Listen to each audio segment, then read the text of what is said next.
여러분이 넘치기를 축복합니다.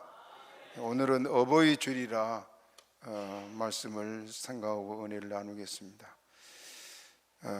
따라합시다. 내가 아버지를 봉양하리이다. 다시 내가 아버지를 봉양하리이다. 이 제목으로 함께 은혜를 나누겠습니다. 농촌 생활에 우리가 농촌에 살지만은 그 농사를 해서 살기가 이제는 참 옛날도 그렇지만은 어렵습니다. 농가가 웬만하면 다 빚을 지고 있고 그런데 어느 시골에서 부부가 뼈 빠지게 농사를 해서 서울로 아들을 대학을 보냈습니다. 이제 부모는 이 아들 하나 가르치려고 애를 쓰고 보냈는데 하루는 아들이 전화라는 게 전화를 안 받아요. 연락이 안 됩니다. 그래서 계속해서 걱정이 돼서 전화하는데도 여러 날이 돼도 전화를 안 받는 거예요. 부모가 걱정하겠어요? 안 하겠어요? 걱정이 돼서 이거 죽었는지 살았는지. 그래 부모가 고민하다가 여러 날 후에 그 바쁜 농사철인데도 불구하고 서울로 올라갔습니다. 아들이 있는 원룸으로 갔더니 방바닥에 누워 있는 거예요. 그래서 아버지가 이놈아 이렇게 아프면 이야기를 하지 어떻게 된 거야? 하고 말을 해도 아들이 입을 꼭 다물고 아무 대답을 안 한 거예요. 계속해서 아버지가 이유를 물었습니다. 어디가 아픈데 그렇게 됐냐고 물어도 대답을 안 해요. 계속 추궁을 하니까 나중에 하는 말이 자기 신장을 팔았다는 겁니다. 그래서 깜짝 놀래가지고 그걸 왜 팔아?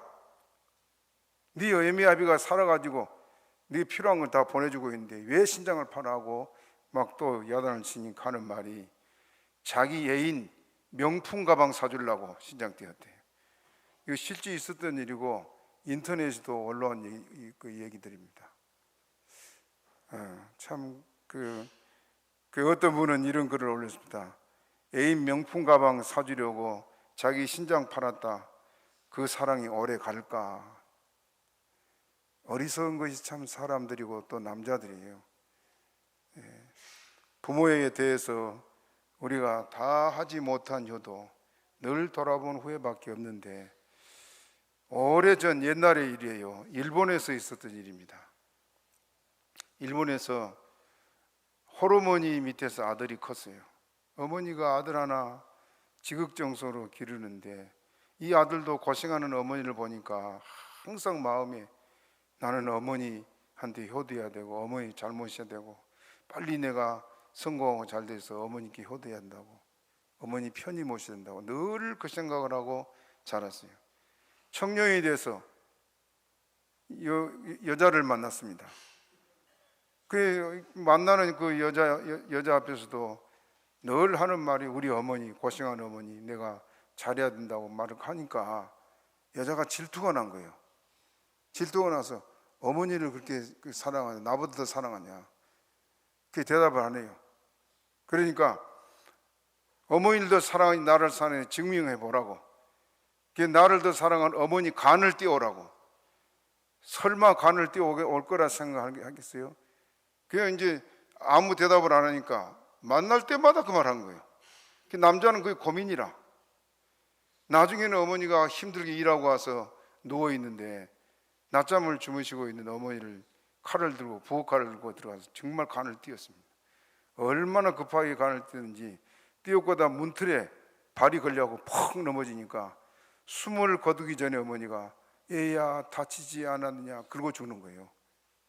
그 실제 있었던 일에 일본 전체가 막 발칵 뒤집힌 일이 있었습니다. 부모는 자식을 위해서 죽어가면서도 자기 목숨도 아끼지 않고 사랑한 게 부모입니다.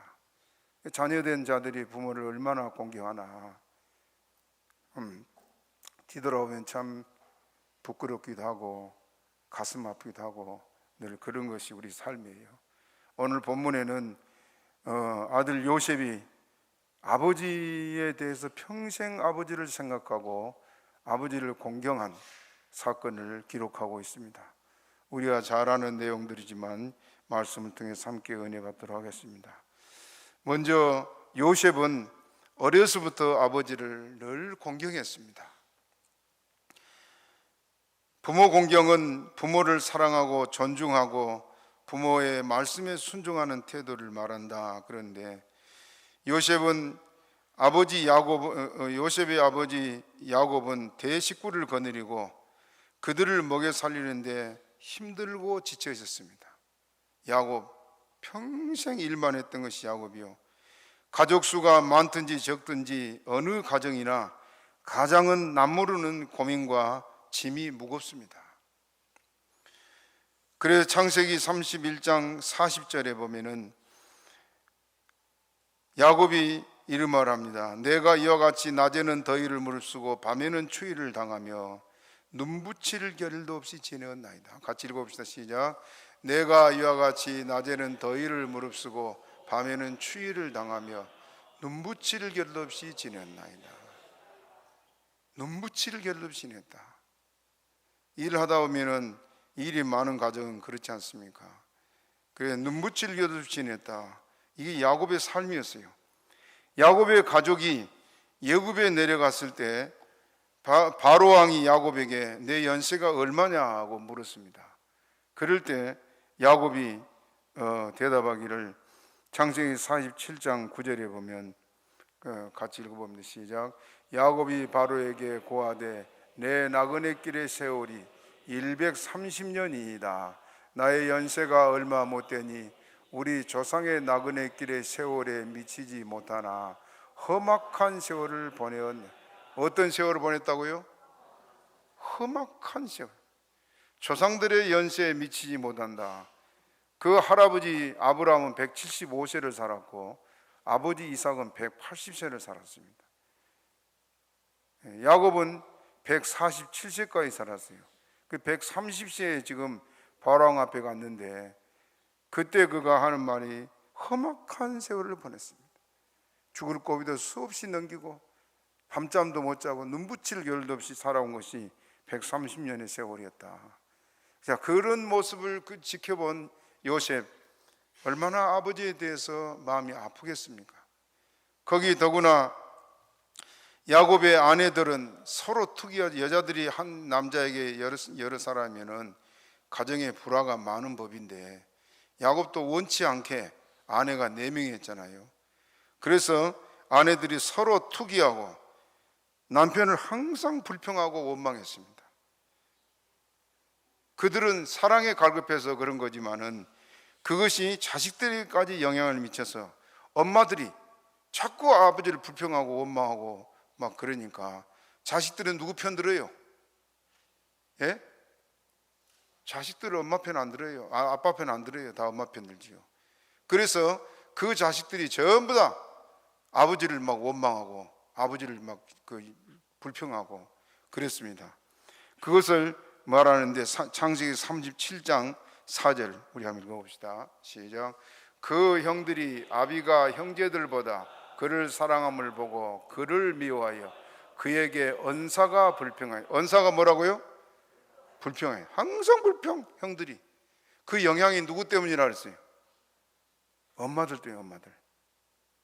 엄마가, 자, 야곱의 아내가 넷이 보니까 이 나일은 일찍 죽었죠. 요셉의 어머니는. 그 3명이라도 자꾸 그 아버지에 대해서 불평하고. 자, 봅시다 여러분. 4명의 아내가 지금 12명의 아들들을 데리고 있는데 12명의 아들들이 야곱하고 같이 잤겠습니까? 어머니하고 같이 잤겠어요? 예? 어머니하고 생활하는 시간이 많고 어머니하고 같이 가까이 하니까 어머니가 불평한 걸 자식들은 보고 맨날 아버지에 대해서 그렇게 불평해 왔단 말이에요. 그래서 그에게 언사가 불평하였더라 하는 말은 단순한 얘기가 아니에요. 그러니까 요셉은 자기 어머니 나일이 일찍 죽어서 어머니 없이 자랐지만은 아버지가 그렇게 외롭게 힘들게 살아가는 모습을 늘 볼 때마다 아버지가 안쓰럽겠죠.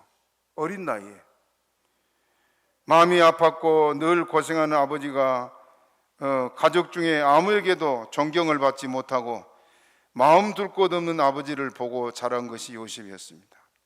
그 아버지만 생각하면 마음이 아팠어요.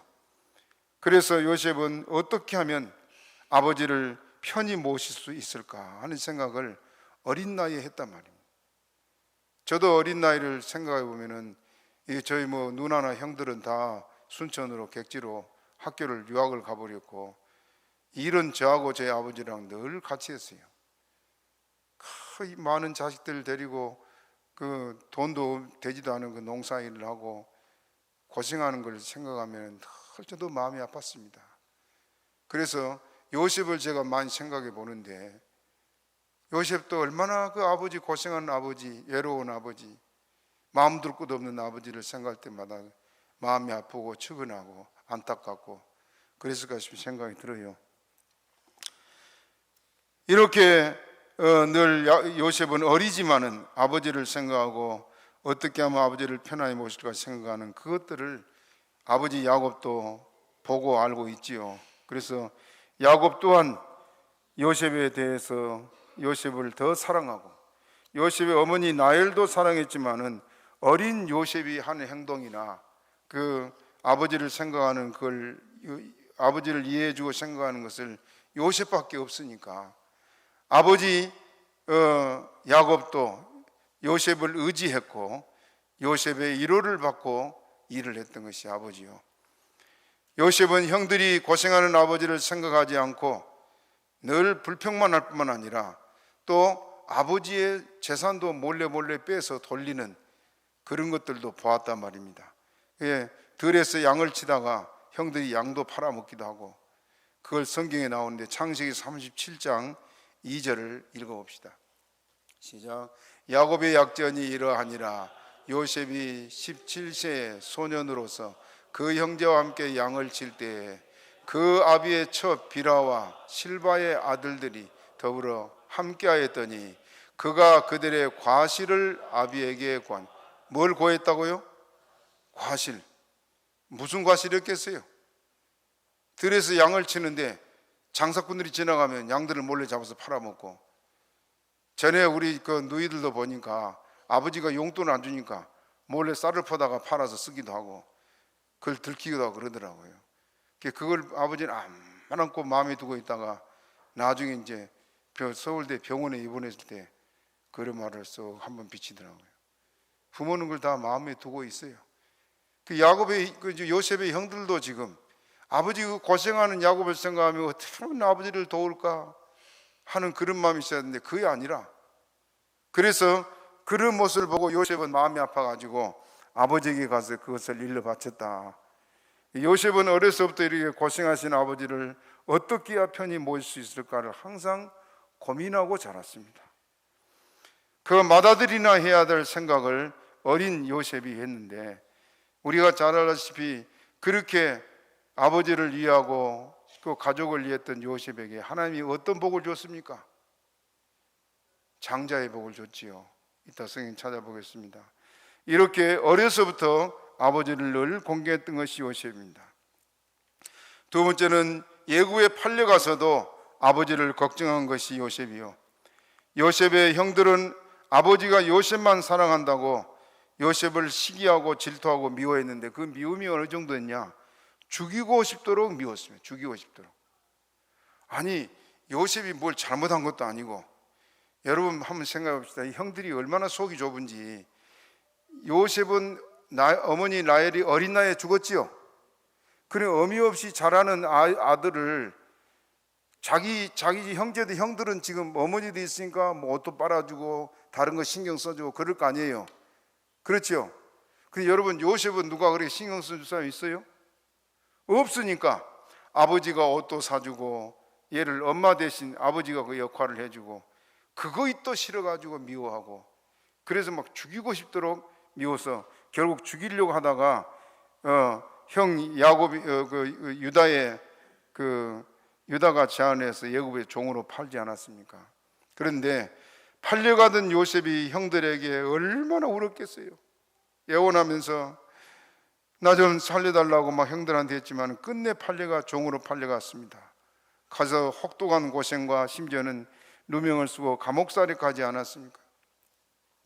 요셉은 그런 가운데서도 항상 걱정이 누구냐? 고생하신 아버지. 가족은 많지만은 아버지를 위한 사람 한 사람도 없고, 그런 고생한 아버지를 생각하면 요셉은 아마 종으로 팔려가서도 늘 아버지 안부가 걱정이었습니다. 요셉은 애굽에서 외롭게 힘든 눈물의 세월을 보냈지만은 자기보다 이렇게 아버지를 더 염려했던 것이 요셉이요. 그래서 흉년이 들어서 식량을 사러 애굽에 내려온 형들을 보고 총리가 된 요셉이 그들을 보고 간첩이라고 할 때 얼마나 형들이 벌벌 떨었습니까? 그 떨면서 그 형들이 뭐라고 말하냐면 창세기 42장 21절을 같이 읽어봅시다. 시작. 그들이 서로 말하되 우리가 아우의 일로 인하여 범죄하였도다. 그가 우리에게 예걸할 때 그 마음의 괴로움을 보고도 듣지 아니하였으므로 이 괴로움이 우리에게 임하도다. 자, 그가 우리에게 뭘 했다고요? 예걸했대. 예걸. 형 살려줘 살려줘 얼마나 울면서 그랬겠어요. 그런데 그걸 못 들은 채하고 애굽에 팔아넘겼습니다. 그래서 이제 그 일로 자기들이 벌을 받는다고 형들이 서로 수군거리고 있었단 말이에요. 자, 그런데 그런 요셉이 애굽에서 30세의 총리가 됩니다. 그리고 식량을 사러 애굽에 내려온 형들에게 첫 번째 그가 묻는 것이 뭐냐? 아버지에 대한 안부요. 지금 형들은 자기가 요셉이라는 걸 몰라요. 그런데 형들의 말꼬리에서 아버지 얘기를 나온 것을 보고 묻습니다. 창세기 43장 7절을 읽어보겠습니다. 43장 시작. 그들이 가로되 그 사람이 우리와 우리의 친족에게 대하여 자세히 힐문하여 이르기를 너희 아버지가 거저 살아있느냐? 너에게 아우가 있느냐? 거기까지. 자, 너희 아버지가 뭐라고요? 거저 살아있느냐? 요셉은 지금 형들이 자기를 요셉이라고 모르지만은 자기는 지금 요셉의 마음에 누구 걱정이 더 많아요? 아버지, 너희 아버지가 살아계시냐? 그걸 물을 이유가 아니잖아요. 그런데 지금 요셉은 자기를 밝히지 않았지만 아버지에 대한 그 말을 이렇게 하고 있습니다. 또 창세기 43장 27절 또 말합니다. 읽어보면 시작. 요셉의 그들의 안부를 물으며 가로되 너희 아버지 너희가 말하던 그 노인이 안녕하시냐? 지금까지 생존하셨느냐? 너희 아버지가 살아계시냐? 왜 그래요? 아버지 안부가 걱정이 돼서. 또 지금까지 생존하셨냐? 그 말은 아버지가 지금 나이가 많죠. 몇 살이라고요? 130세. 130세. 요셉은 몇 살에 죽었습니까? 요셉은 110세에 죽었습니다. 110세에 죽었는데 아버지가 130이면 지금 살아있을까? 그 생각 하겠어요? 안 하겠어요? 하지요. 계산해 보니까 요셉이 애굽에 팔려가서 이 형들을 만날 때까지 기간이 한 20년 돼요. 20년. 왜냐하면 요셉이 17세나 18세 때 팔려갔거든요. 그런데 총리가 몇 살이 됐다고요? 30세. 그리고 총리가 돼서 7년 가뭄이 있었지요. 그리고 형들이 찾아올 때가 칙년 풍년이 있었고 흉년이 2년째 될 때 왔단 말이에요. 그러면 9년이에요. 그러면 적어도 20년이 넘습니다. 그렇지요? 그래 이 긴 세월 동안에 아버지가 살아계실까? 늘 마음에 아버지 걱정이. 그 요셉의 마음에 그 외롭게 늘 불평만 하고 아무도 아버지 한 사람 없고, 그러니까 어린 자기를 의지하고 어린 자기를 통해 위로를 받고 하던 아버지를 생각하면 눈물이 안 나겠어요? 그래서 그 아버지를 생각하고 지금 이렇게 묻습니다. 창세기 45장 3절 읽어봅니다. 다시 45장 3절 시작. 요셉이 그 형들에게 이르되 나는 요셉이라 내 아버지께서 아직 살아계시니까. 그것까지 뭐라고요? 첫째 묻는 것이 아버지가 살아있습니까? 그 말. 그것이 요셉의 마음에 아버지가 다 차지하기 때문에 그런 겁니다. 그렇게 늘 아버지를 생각하고 그런 어린 아들 요셉을 아버지는 알기 때문에 어리지만은 요셉을 장자처럼 의지하고 그렇게 살아왔습니다. 요셉이 이렇게 아버지 안부를 묻는 것은 요셉이 아버지를 떠나온 지가 이렇게 오랜 세월이 됐는데도 불구하고 그의 마음에는 늘 아버지를 생각하는 마음이 있었기 때문에 그렇습니다. 부모를 공경하는 사람들의 마음에는 이렇게 부모에 대한 생각이 늘 있습니다. 그러지 않으면 관심이 없지요. 관심이. 부모를 공경하기 때문에, 아버지를 공경하기 때문에 그런 겁니다. 세 번째로는 애굽의 총리가 되도록 성공해서도 아버지만 생각했던 것이 요셉이요. 그가 나중에 이제 형들 앞에 방성대곡하면서 나는 요셉이라고 자기 신분을, 자기를 밝히잖아요. 그러면서 나는 당신들이 애굽에 판 요셉이라고 그렇게 말하고 있습니다. 그러면서 나를 이곳에 판 것에 대해서 한탄하지 말라, 근심하지 말라. 왜 그러냐? 요셉이 참 믿음의 사람인 것이요. 본문 5절 읽어봅시다. 5절 읽어봅니다. 시작. 당신들이 나를 이곳에 팔았으므로 근심하지 마소서, 한탄하지 마소서. 하나님이 생명을 구원하시려고 나를 당신들 앞에 누가 보냈다고요? 하나님.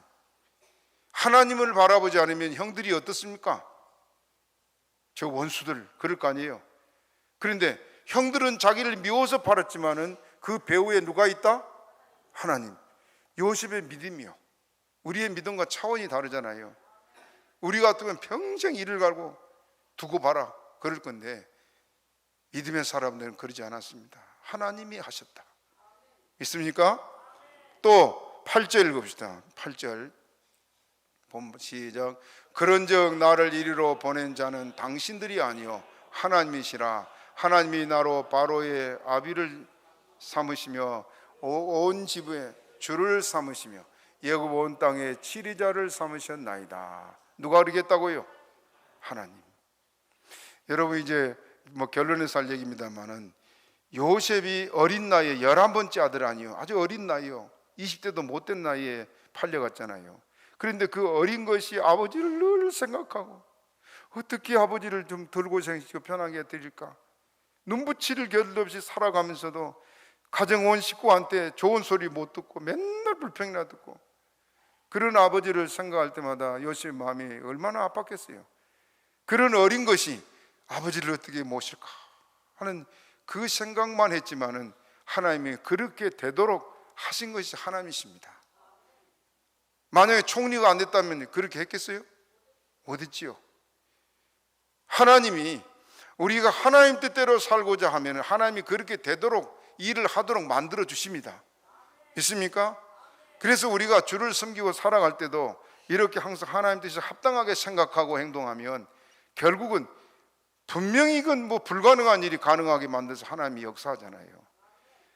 교회를 생각도 마찬가지예요. 여러분들이 교회가 어려울 때 일을 어떻게 하면 좋을까, 나는 능력이 안 되는데, 그 늘 고민하고 어떻게 하면 좋을까 하면 하나님께서 내가 할 수 있도록 역사를 하십니다. 믿습니까? 그래, 그 하나님이 살아계서 오늘도 우리를 들어 쓰시고 요셉처럼 은혜를 주는 것이 우리 주님이십니다.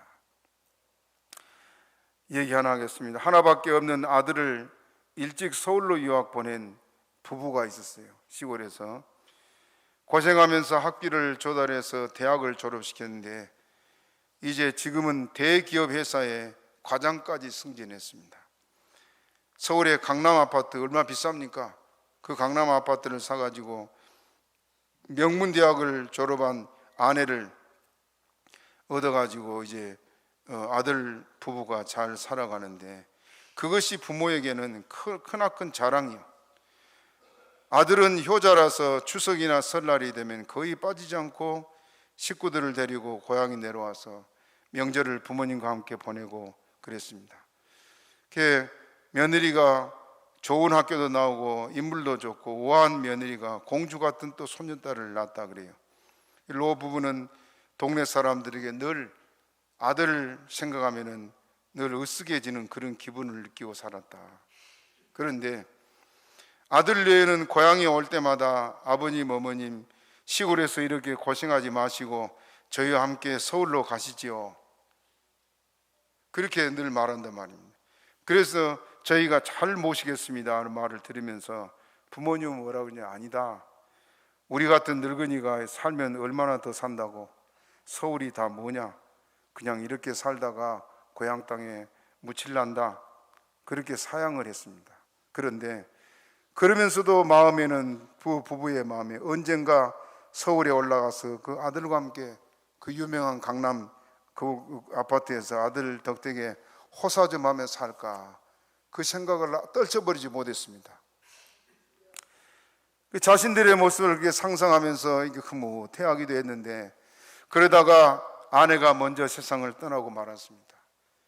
상을 치르는 내내 아들 뇌가 어찌나 애통하고 엉엉 우는지 동네 사람들도 그 모습에 가슴이 찡했다 그래요. 아들이 우니까 며느리도 같이 우는 거예요.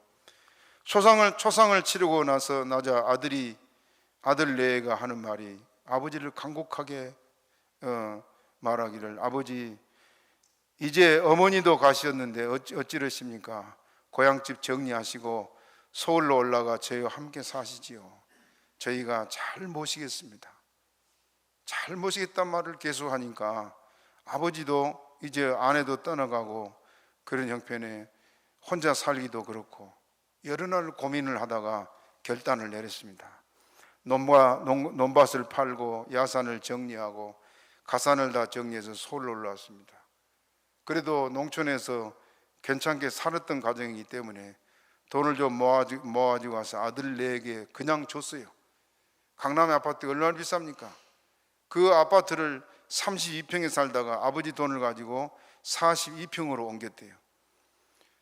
그리고 이 아버지의 노인의 생활이 처음에는 그런 대로 있을만 했는데, 그 즈음에 자기 아들이 과장에서 부장으로 승진해야 될 때가 돼서 회사 일이 워낙 바쁘니까 매일 새벽에 출근했다가 밤 12시가 넘어서야 퇴근한 일이 몇 달째였다 그래요. 이렇게 난 회사 다닌 사람들이 힘든지 몰랐어요. 얼마 전에 우리 최경수 권사님 얘기도 들으니까 그렇게 회사 생활이 힘들다고 최경수 권사님 그러셨죠. 예.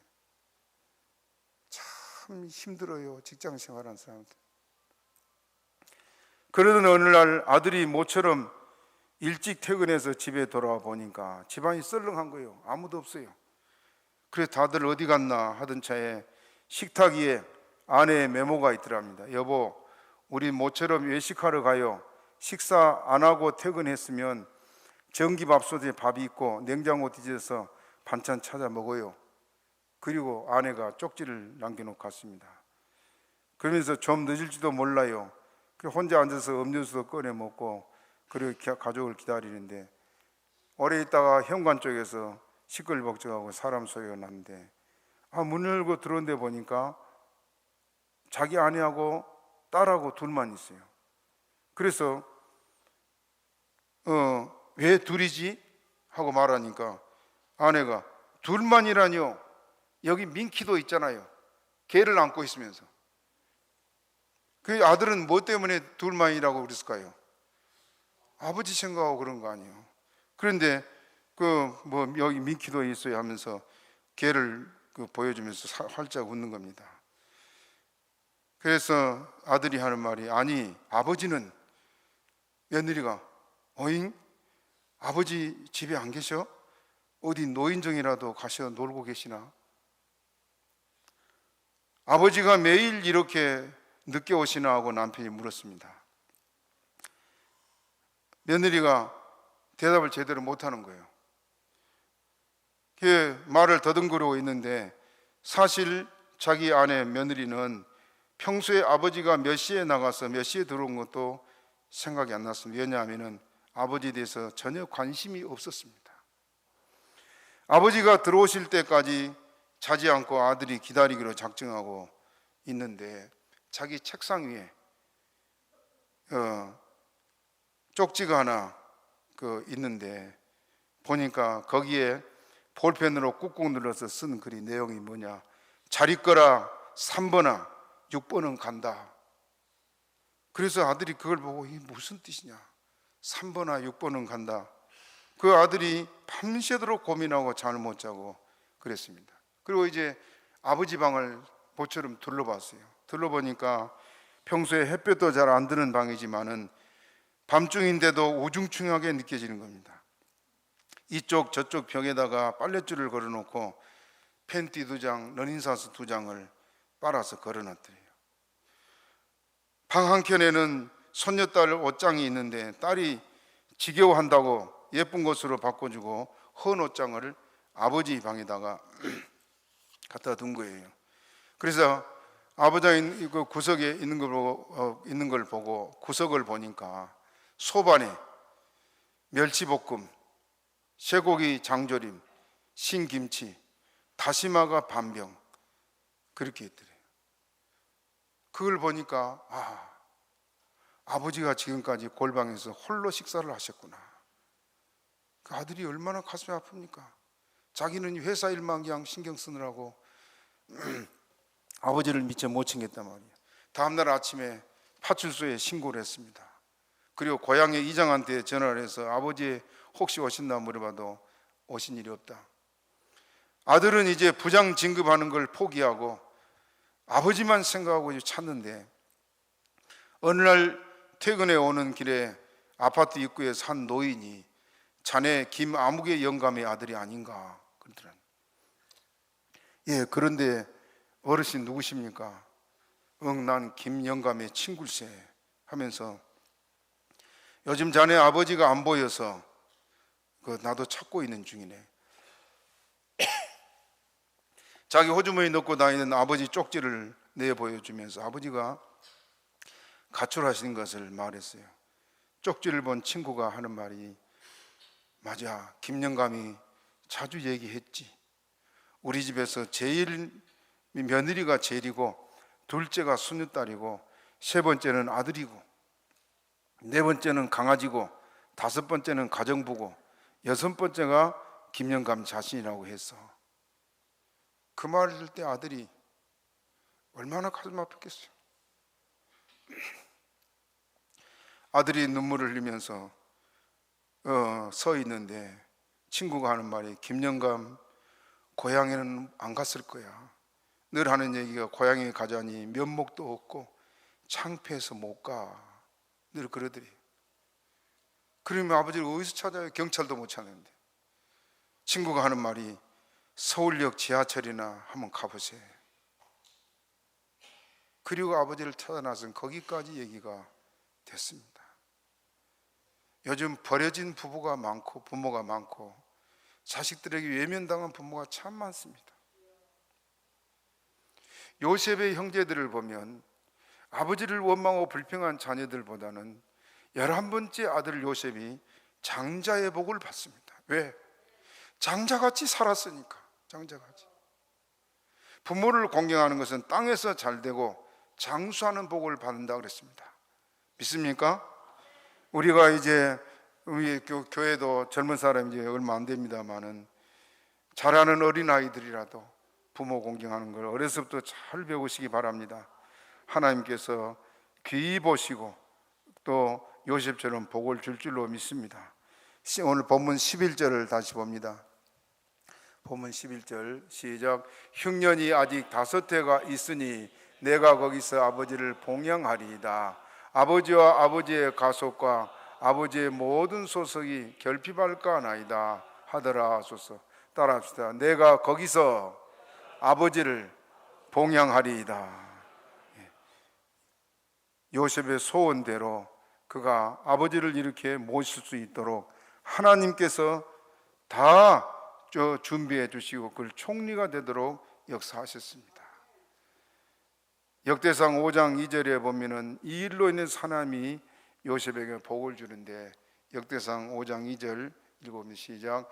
유다는 형제보다 뛰어나고 주권자가 유다로 말미암아 났을지라도 장자의 명분은 요셉에게 있니. 따라하세요. 장자의 명분은 요셉에게 있느니라. 요셉이 몇 번째 아들이요? 11번째. 11번째가 장자가 된 이유가 뭐라 했습니까? 장자같이 아버지를 공경하고 섬기기 때문에 그렇습니다. 교회에서나 가정에서나 우리가 이렇게 살면은 하나님께서 우리를 높이고 복을 주십니다. 그렇게 믿습니까? 이제는 정말로 하나님 말씀대로 우리가 살아서 여러분들이 요셉처럼 복을 받기를 축복합니다. 마지막 얘기 하나 하겠습니다. 대학을 졸업한 청년이 있었습니다. 대기업에 이력서를 내고 이제 최종 면접을 보게 됐는데 면접을 보러 가는 날 양복을 매만지고 구두를 닦으면서 청년이 생각하기를 오늘은 내 인생의 분기점이 될 것이다 하고 각오를 단단히 하고 면접을 보러 갔습니다. 면접은 차분하게 진행됐습니다. 그런데 마지막 질문에서 사장이 이 청년에게 묻기를 지금까지 가장 고마웠던 사람이 누구입니까? 그걸 묻더래요. 그러니까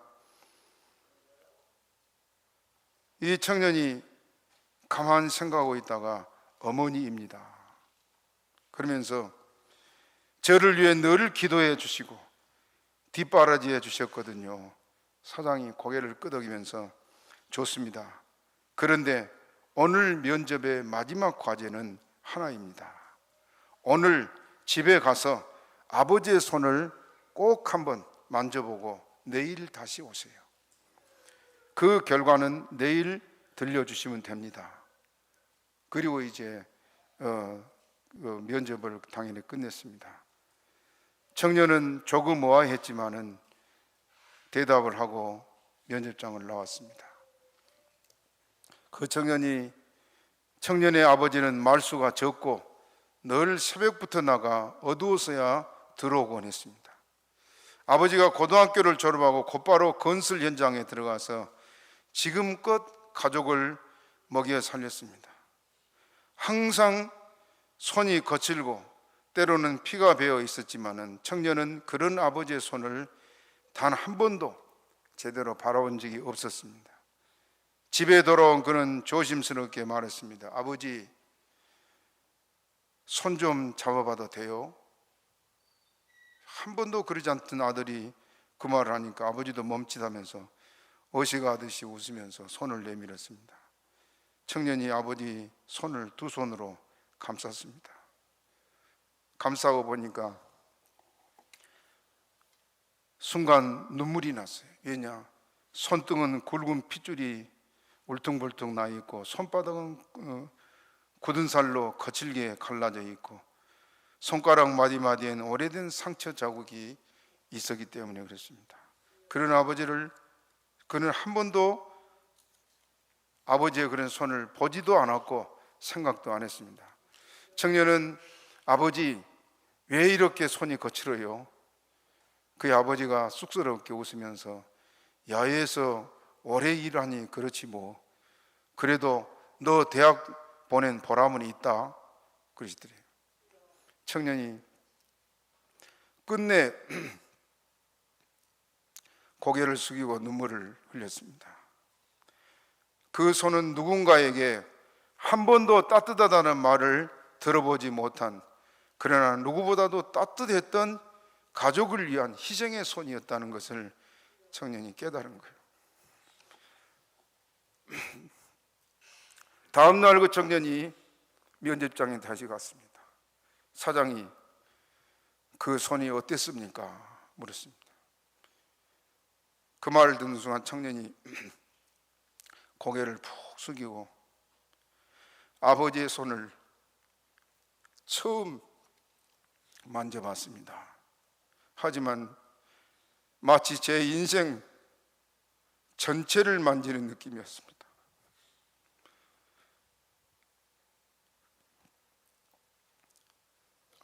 그 손이 없었다면 지금의 저는 없었을 겁니다.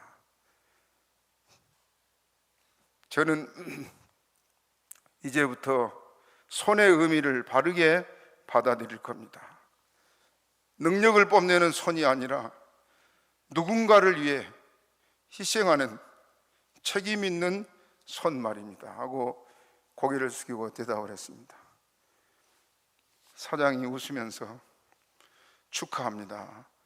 그걸 느낀 당신은 이 회사가 찾던 사람입니다.